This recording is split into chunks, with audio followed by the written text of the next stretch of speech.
Hello friends, my name is Nikhil. ये हमारे इस चैनल की फर्स्ट वीडियो होने वाली है और लास्ट तक आप इस वीडियो को देखना। अगर आप किसी भी एग्ज़ाम की कॉम्पिटिटिव एग्ज़ाम की तैयारी करते हैं तो आपके लिए वीडियो बहुत ही काम की होने वाली है। वीडियो को एंड तक देखना। आज हम जानेंगे और सीखेंगे एक छोटा सा टॉपिक और उसका एक छोटा सा टाइप का क्वेश्चन जो कि आपको हर एग्ज़ाम में देखने के लिए मिल जाएगा। प्रपोर्शन समानुपात जिसको हम हिंदी में कहते हैं। तो सबसे पहले हम देखते हैं समानुपात होता क्या है। अगर 4 नंबर हैं ए, बी, सी और डी, अगर ये चारों प्रपोर्शन में हैं तो हम कह सकते हैं कि ए अपॉन बी मतलब ए और बी का जो रेशो है वो सी और डी के रेशो के बराबर होगा। एक छोटा सा एग्जांपल देखते हैं। 2, 4, 8 और 16 अगर ये प्रपोर्शन में हों तो इसके लिए ये कंडीशन फुलफिल होनी चाहिए। 2, 4 और 8 और 16 अब हम देख लें, इनका रेशो भी 1/2 है, इसका रेशो भी 1/2 है। इसका मतलब हम कह सकते हैं कि ये चारों नंबर हमारे जो हैं ए, बी और सी और डी ये प्रपोर्शन में हैं। एक छोटा सा कॉन्सेप्ट और है जो इसी से बना है, प्रपोर्शन से ही, मीन प्रपोर्शन, जिसको हम मध्यानुपात कहते हैं। अगर 3 नंबर हैं ए, बी और सी, अगर ये प्रपोर्शन में हैं और बी इनका मीन प्रपोर्शन है तो हम कह सकते हैं कि ए अपॉन बी और बी अपॉन सी ये चीज़ इक्वल होगी। और इससे हम कॉन्सेप्ट निकाल सकते हैं कि B square equals to A C और B equals to under root A C. Example के लिए वही 2, 4 और 8 अगर ये प्रपोर्शन में है और 4 इनका मीन प्रपोर्शन है तो कैसे है, 2/4, 4/8 दोनों का रेशो इक्वल आ रहा है 1/2 और 4 दोनों में कॉमन है। इसका मतलब 4 इसका मीन प्रपोर्शन है। तो हमने 2 कॉन्सेप्ट छोटे छोटे सीख लिए। अब हम एक जो बेसिक टाइप बनता है इसका, जो कि हर एग्ज़ाम में, हर क्वेश्चन में, स्पेशली एसएससी बैंकिंग या किसी भी स्टेट एग्ज़ाम में आपको देखने को मिलेगा, वो क्वेश्चन है इस टाइप का क्वेश्चन कि 4 संख्याएं दे रखी हैं। इस टाइम ये प्रपोर्शन में नहीं है, समानुपात में नहीं है, लेकिन वो पूछ रहा चाह रहा है कि 8, 13, 26 और 40 में प्रत्येक संख्या में कौन सी संख्या को जोड़ा जाए ताकि वो इस क्रम में प्राप्त संख्याएं समानुपात में हों।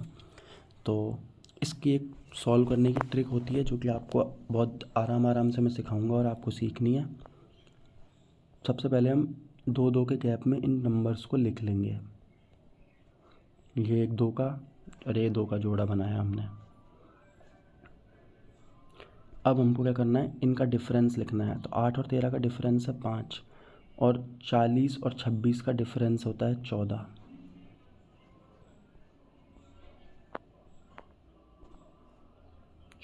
ठीक है। अब हम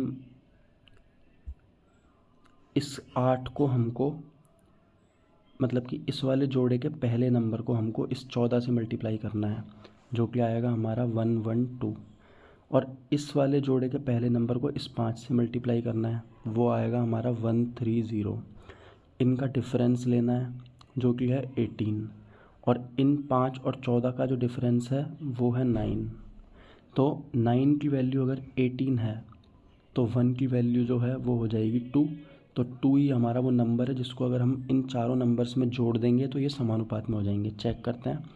8 में अगर मैं 2 को जोड़ता हूँ 10, 13 में 2 को जोड़ता हूँ 15, 26 में 2 को जोड़ता हूँ 28 और 40 में 2 को जोड़ता हूँ 42। ये भी 2/3 है, 5 से काटा, और ये 14 से काटा तो ये भी 2/3 है। रेशो इक्वल हो गया। इसका मतलब हम कह सकते हैं कि ये प्रोपोर्शन में है। तो कैसी लगी आपको ये छोटी सी ट्रिक। अब इस पर एक और क्वेश्चन है, देखते हैं आप आगे एग्ज़ाम में आने वाले क्वेश्चंस कर पा रहे हैं नहीं। तो आप देख सकते हैं ये एसएससी सीजीएल मेंस 2020 में क्वेश्चन आया था। ये क्वेश्चन है 9, 15। जैसे मैंने बताया था हम वैसे ही लिख लेंगे इनको। अब हमको क्या करना है, इनका डिफरेंस लेना है।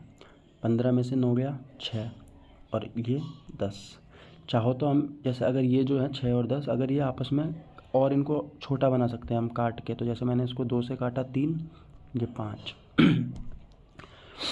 वही काम करना है, इस पहले नंबर को 5 से मल्टीप्लाई करना है, 45 आया। और इस पहले नंबर को इस 3 से मल्टीप्लाई करना है तो 63 आया। इनका डिफरेंस है 18 और इनका डिफरेंस है 2। तो 2 की वैल्यू अगर 18 है तो 1 की वैल्यू कितनी हो जाएगी 9। मतलब कि जो 9 है ये हमारा x आ गया जो कि इस क्वेश्चन में दे रखा है। तो अब हमसे इस x को तो पूछा नहीं है, क्वेश्चन आगे और भी है, तो आगे का और सॉल्व करते हैं। आगे का क्वेश्चन है कि 3x - 2 और 5x + 4 जो कि x हमारा 9 है वो x यहाँ पे पुट करेंगे और उनका मीन प्रोपोर्शन निकालेंगे। 3x - 2 मतलब कि 3 नाम 27 में से 2 गया तो 25 और 5 नाम 45 और 4 49। तो इस 25 और इस 49 का हमको मीन प्रोपोर्शन निकालना है। मीन प्रोपोर्शन निकालने के लिए क्या कंडीशन थी, a, b और c अगर मीन प्रोपोर्शन में है तो b = √ac। हमारा पीछे a आया था 25 और c आया था 49, तो इसको हम यहाँ पुट कर देंगे। 25 × 49 अंडर रूट लेंगे 5, 7, 35 हमारा आंसर आ गया। ये 35 आंसर आ गया। आप देख सकते हैं, आप मेंस का भी क्वेश्चन सॉल्व कर पा रहे हैं।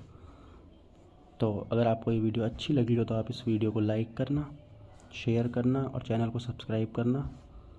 Thank you.